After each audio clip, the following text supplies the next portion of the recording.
Γεια σας, σε αυτό το βίντεο θα δούμε πώς μπορείτε να περάσετε το σχέδιο Puff πύραμης με πολύ εύκολο τρόπο.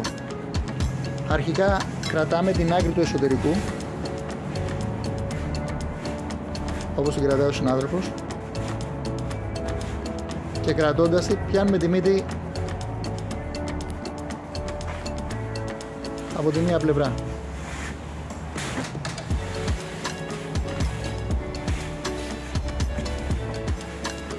Έπειτα σπρώχνουμε τη μύτη στην άλλη πλευρά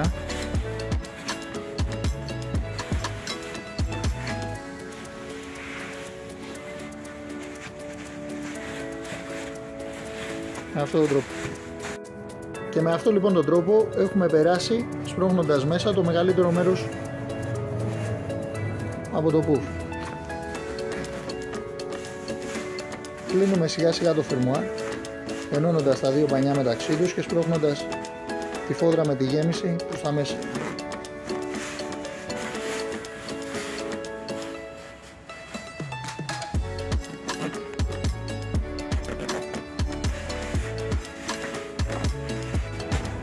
Έτοιμη.